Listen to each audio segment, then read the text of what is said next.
Did you know that in our lifetime, statistically, we will spend about 3,680 hours searching for things that we have misplaced because of all of these stuff? If I'm being honest, I feel like I've already accumulated that much time with my husband's items alone. So, welcome to Reframe and Reclaim. We are Courtney Huckabee, a psychotherapist, and Jen Harris, an interior designer who have teamed up to reflect, challenge, and reframe your mindset in relationship with your personal belongings. Join us as we discuss and declutter all of the stuff that keeps us stuck. Learn to intentionally create environments with improved function and design that cultivate peace of mind. Find the reframe. Start your reclaim. Hello, everyone, and welcome to another episode of Reframe and Reclaim. I'm Jen Harris. And I'm Courtney Huckabee.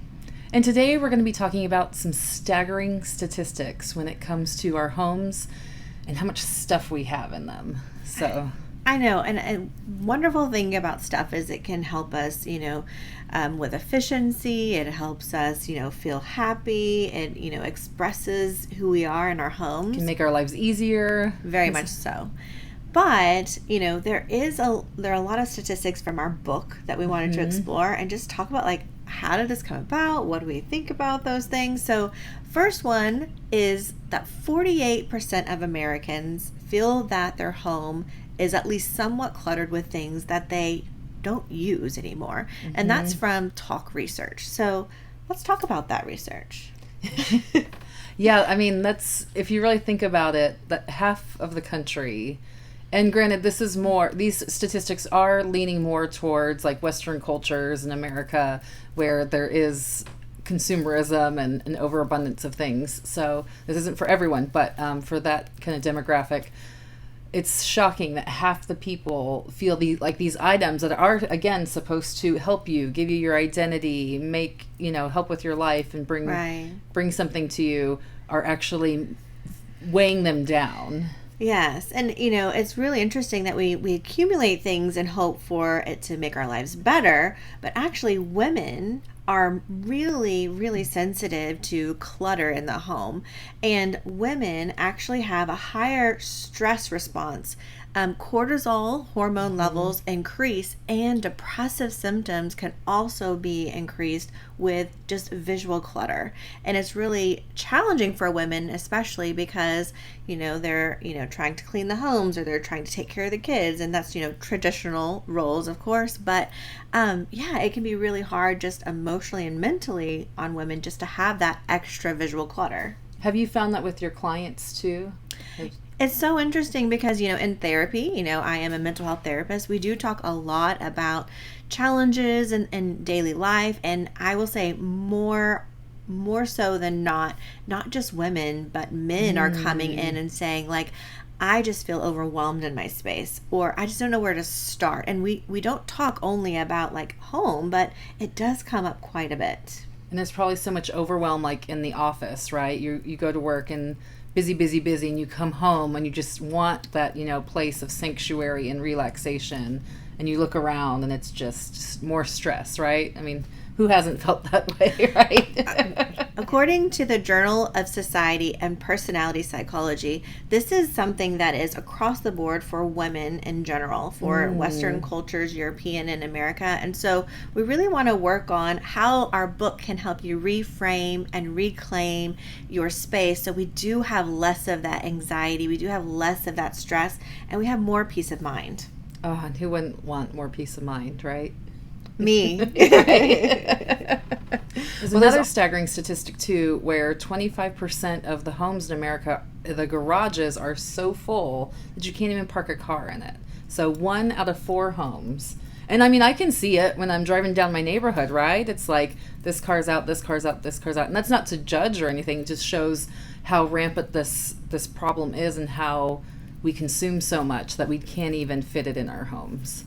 And, it does go along with, having these things can be really helpful, but also it's I might need that, or I can't get rid of those things. That's sentimental, or it was a gift. And so with that, we have to really figure out, the value of our space and the value of things taking up our space, because in Texas, we do get some hot weather. We do get hailstorms, tornadoes sometimes. And so with your car outside of your garage, it can really have a huge financial impact if your car gets damaged in any of that inclement weather. But there's also all this stuff that we need for Christmas and my childhood memories, and what if I need that one day? So really trying to shift that mindset and reframe what's really important and how we can make sure that our home does function for our cars and our storage and our functionality of living too. And it does really come down to personal choice. Like we talk about the evaluate step in our book, but do you value parking your car in your garage more than these items that you're storing in it? Or do you value, whatever it is you're storing in the garage more? And so it's really just a personal choice. And again, no judgment. It's just you have to decide for yourself what you need in your life. Yeah. And, talking about how much stuff we have in our homes, 48% of Americans say that they feel overwhelmed, with the clutter in their space. Did you know that in our lifetime, statistically, we will spend about 3,680 hours searching for things that we have misplaced because of all of these stuff? If I'm being honest, I feel like I've already accumulated that much time with my husband's items alone. So, and this is according to the Daily Mail. We actually statistically lose up to about 9 items a day. Ooh. And those things are things we use every day. Phones, sunglasses, wallets, keys, and then paperwork, mail, documentation, those things. So it's not just the things that I might use one day, but it's the things I use every single day. And that, I feel like, really comes to not only like the layout of your space, but also the systems and how you maintain it. Well, and I think too, if I misplace my phone or my keys, right? I'm trying to get out the door. I'm trying to get my kids out the door. And then the amount of stress then that adds, right? As I'm searching and frantically trying to find it. And then I finally find it, but then I'm late. And so then I'm stressed out and I got to drive faster to get there on time. And then, I'm irritated. So then I'm talking to my kids more aggressively than I normally would. And then I get to where I'm going and then it's like, and then it takes me a little while to work back down. So yeah, it definitely has a snowball effect, at least in my personal experience. Well, and that goes back to our one of our statistics about women and the cortisol. Yes. And again, clutter doesn't just affect our space. It can affect our relationships. It can affect our mood. And it's really hard to say that's just at home. So when I go and hang out with friends, or when I go to work, or when I'm out in public, I'm still holding on to all of that. And so it really does impact your whole lifestyle if our home environment isn't fitting for what we need. Yes. And systems, to your point, is so important with maintaining it. And so really figuring out, what does work for me. Is it having a drop zone when I first come in, or a charging station where I know everything is going to be? Is it like in my household where we try to keep all the countertops clear so visually I can see where the important things are that I need? So what kind of systems do you use in your house to try and keep from losing everyday items? I have found from insight to myself that I like to put lots of things in the same place. And so I will put like my purse here, and then I'll put like mail there, and I'll put something else there. And it's usually like on a counter somewhere, either in my bedroom or in my kitchen area, those drop zones. So when I can't find something, I actually go to where my other things are, and I might find it underneath. But I've, since we've done our own reframe and reclaim in our own homes, doing this process, we practiced it first, then we tried it with clients in our book for those case studies. I really have found that I do have a stop point for in my laundry room, shoes come off here. And then I have a stop point for my kids' lunchbox and my purse. It goes here on the counter. And then I have a system for, okay, before I, do anything else, I'm going to unload the lunches. I'm going to put my work bag away in my room. So when I do those things, it kind of becomes muscle memory, and it becomes more of a habit. But I do know that some people, it's just you're frazzled and you're you're juggling so many things that it's hard to find where to begin in that habit. Yes, for sure. It can feel very overwhelming. So what about you? I know that you're really great with organization and systems. This is like your jam. This is the thing that you're really good at. What are some of the systems you have in your home? Because you have 2 boys and a husband. There's more people in your home. And how do you handle that? So I have 2 elementary school age kids. One's in kindergarten, one's in 2nd grade. And one of the things I found really helpful is to have like a backpack drop zone for them. But they also know, like when they take out their lunch boxes, same thing, and their water bottles, they go here. They know dirty stuff goes on the right side of the sink and not the left. Clean is over here. So, because we have to hand wash our lunch boxes, so I usually have them set them on the counter instead of in the sink. And then we have a space, so they hang up their backpacks, and then I have a letterbox size just container in my like mudroom drop zone where they put all their paperwork. So whenever they come in, normally it's like, Mom, here's all the papers, and it just goes all over the counter. And you're like, what is all this? So I have them take their folders, any paperwork they have, and put it in that spot. And then that's also where I keep any permission slips, upcoming field trips, anything like that. So if I need a paper that the teacher had sent, then I go and check it. And then I try to weekly go back through once the new papers come in at the end of the week, because they usually give like a little newsletter for the upcoming week. Anything that I can put on my calendar, I go ahead and write and then recycle the paper. Anything I need to reference again, I keep in that one spot. We also have in our drop zone 2 containers. So there's a spot for my husband's keys, there's a spot for my keys, and then a spot for mail. So if there's certain mail that's for him, because if I set it on his desk, either he's going to get frustrated because it's like, what's this paperwork that just got dropped on my desk, and it's going to affect him, right? And he may not be able to deal with it right away or address the mail. So we have like a certain spot for his mail and mine, so that way he can get to it whenever he has time for it. We also have, we have kids. We were gifted a small, like dorm size room refrigerator. So we have really converted that into the kids' fridge, which has been really nice because they feel really special. It gives them some independence. But then, if there's juice boxes or cheese sticks or things that are refrigerated, they go there to get it, as opposed to, like opening up the giant fridge and they're like, there's so much stuff in here. Where is everything? Where's my stuff? So they go in and they can easily find what they want. We don't have the luxury of having a dorm fridge, but we do have a drawer just for my son's snacks. So we put applesauce, we put yogurt in there, we put cheese sticks, any of the leftover foods and stuff that we know are just for him. And so whenever he needs to go for a snack, he can open the door, but he knows that drawer is right at his eye level, and that's just for him. And we're okay with him eating any of those kinds of snacks during the day. He's still pretty good about asking to open some of those things, or having that help. But I love those ideas of like having like a space for each person, like the mail for your husband, the mail for you, your keys, the kids' lunch boxes. It actually creates like a space for their things to take up, and it doesn't overflow into no man's land where we get the lost items. Yes. Another thing we do just from the snacks, a little tip, we keep a pair of scissors right there so that way they can cut open any bags or anything that they're having trouble opening. So that works out well. Something else I found that works for me, I can tolerate more clutter than a lot of people, but like I don't have a junk drawer. But what I have instead is like one small Lazy Susan that's compartmentalized into 4 sections. And that's where I keep any junk drawer related things. So I have one for pens and markers, one for tape, one for, small screwdrivers and flatheads and things, tools that I might need. And so for me, that does sit on the counter, but I have a decent amount of counter space so it doesn't feel overwhelming. But for me, that's so much easier because I can just go and grab and I can put it right back in, where if it's in a drawer, it's like it could end up anywhere. All tossed together. It sounds like it really is organized by pens and tape and screwdrivers. So I don't know if it's junk drawer. I might reframe that to every day might need to use. It's a utility Susan. A utility Susan. I love that. A ute Suze. I don't know. So Jen, talking about not having your junk drawer, you have your ute Suze, your utility. That's a trademark, by the way. Ute Suze. Yeah, look for it in stores soon.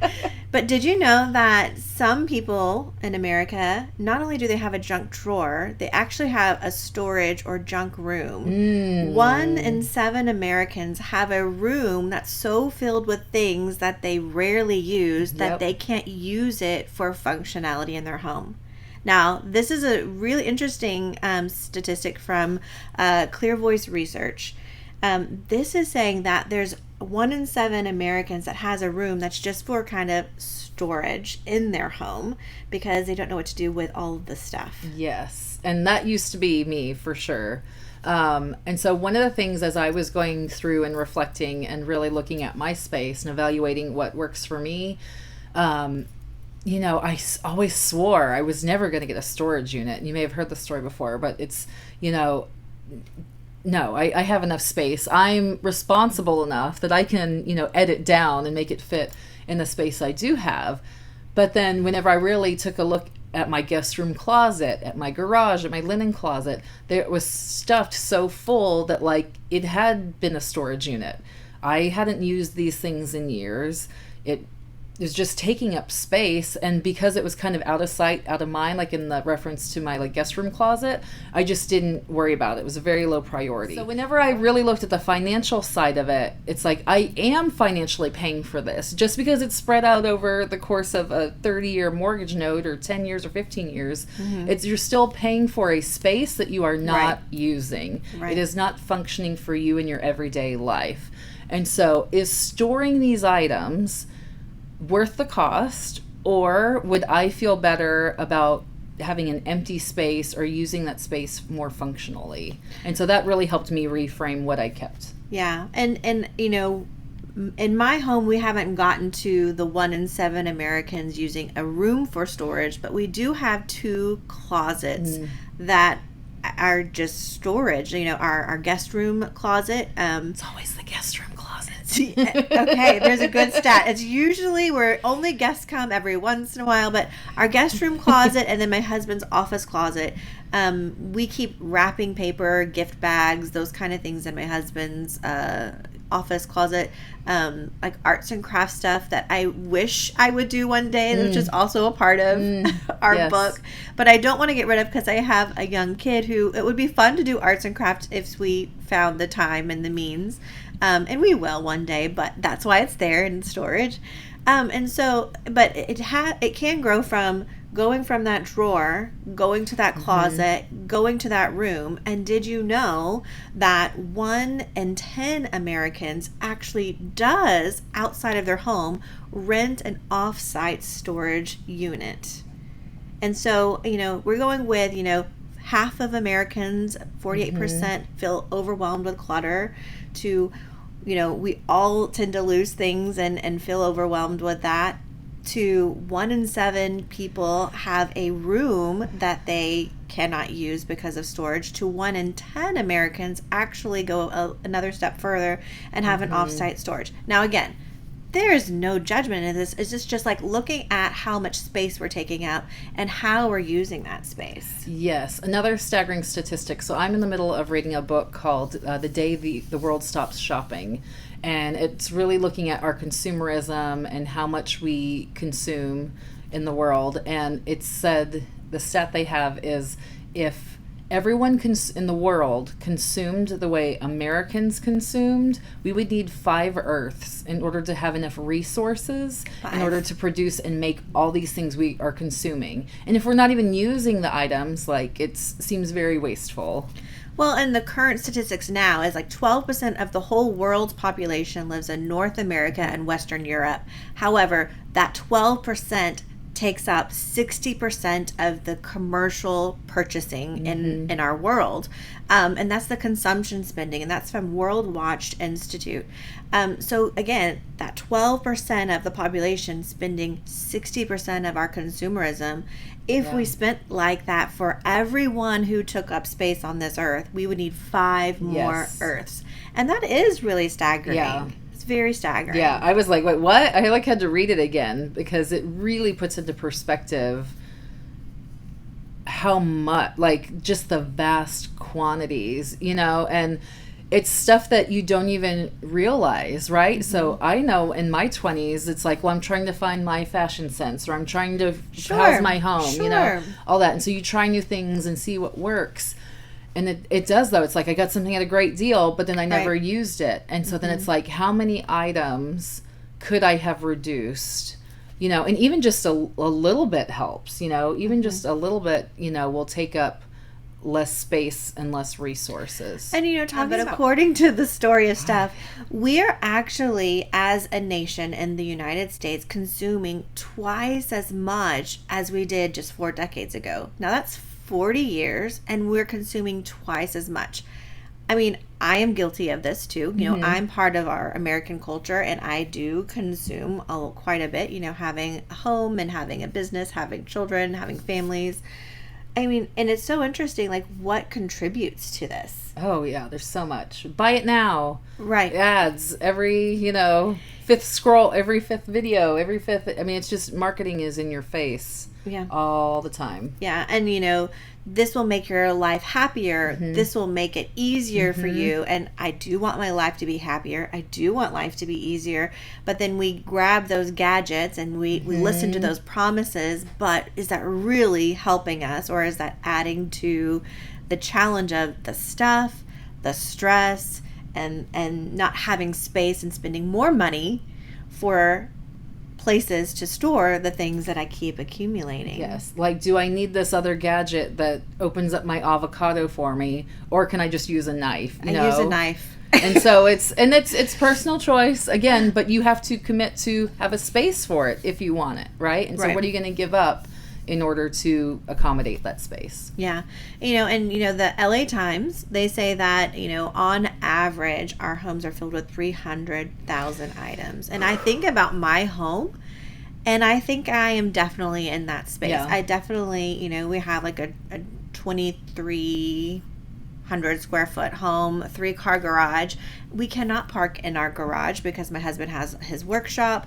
We have storage, you know, his home plus my home combined. We had to find a space for the things we stored separately whenever we got married. And we're still working on that years later. You know, we've been married for years, still working on paring that down. And with our reframe, reclaim process, you know, it does sometimes take time. You know, I'm not ready to get rid of that yet. I'm not ready for that to go yet. And so trying to figure out what systems work for you. Yes. And one quote my mom always says, as she's been, you know, reevaluating the items in her home, is she gives herself grace and she's like, you know, I didn't accumulate all of this in a day. I'm not going to get rid of it all in a day. So understanding, like, it took time to come in, it's going to take time to get it out. Yeah. And so, you know, as we think about how we're using things and why we keep things and what has value and priority, one last statistic from the National Association of Professional Organizers, that the stuff we do choose to keep, on average, about 80% of the stuff that we choose to keep actually never gets used. And that's so saddening for me. And again, 5 Earths, right? Because those arts and crafts materials in my husband's office closet, I do hope I get to it, but realistically, they may never get used. And I've been storing them for at least 4 years now. So you've been storing them for 4 years. How long are you going to give yourself to be able to use them before you would feel comfortable letting them go? I think I need to let them go because I really don't even know what they are. Oh. They're not in a very big space either, you know, maybe like a 2x3 storage bin, but I know I have some ribbon. I have some, you know, reusable popsicle sticks. I probably have some kind of fabric in there. And honestly, I'm not the most artsy crafty, but I want to be. I want to be creative. But I also think that those could, you know, be donated to someone else that are very creative. Yes. Or, you know, like we have done in our book, like maybe there's an organization or a school or someone that might be able to use those instead of them just sitting stored and me paying to store them in my husband's office closet. And I will say that's something I've done to justify too. You're going back to like the space. Well, it's only this by this. It's only 2 right? by 3. I've done too. Well, this category is only in this bin, and I fit it right here. I've made a physical boundary, right? But then I have another bin of another thing, and a bin of another thing, and a bin of another thing, right? And so then it adds up quickly, and then takes up my guest closet. I have going back to the guest closet just really quick. I always make this joke where it's like, I make everything lovely. It's calm. I've got a diffuser going, water, towels, water bottles. I make everything comfortable until you open the guest room closet. And then it's just like an explosion, right? It's like the Wizard of Oz. Don't look behind the curtain. Yes. Don't look behind the curtain. It's beautiful and wonderful in the land of Oz, but don't look. And I think all of us do that in so many ways. Just stuff it in there. Just hide it away. Mm-hmm. Don't open Deal those with things. it later. And, that does help with the visual clutter. However, it doesn't help still with how much we're using in our home, how much we're spending to store these things, and what we're really going to use versus what we may not ever get to. Yeah, it's really just a Band-Aid, right? It is. So we want to get down to the root of this and not just put a Band-Aid on it. So if you're interested, see our book right here, Reframe and Reclaim, How to Reframe Your Relationship to Reclaim Your Personal Space. And it's also available on audiobook now, so. Oh, yes, it is officially on audiobook, ebook, audiobook, physical book, and you can catch us on social media for more tips and tricks for your own personal process. Thanks for joining us. See you later. Thanks so much for listening today. Please like and subscribe and share your comments below if you've enjoyed our episode. Please leave us information, comments, feedback, or anything that you're working on in your personal space. We love to hear how your reframe and reclaim process is going for you.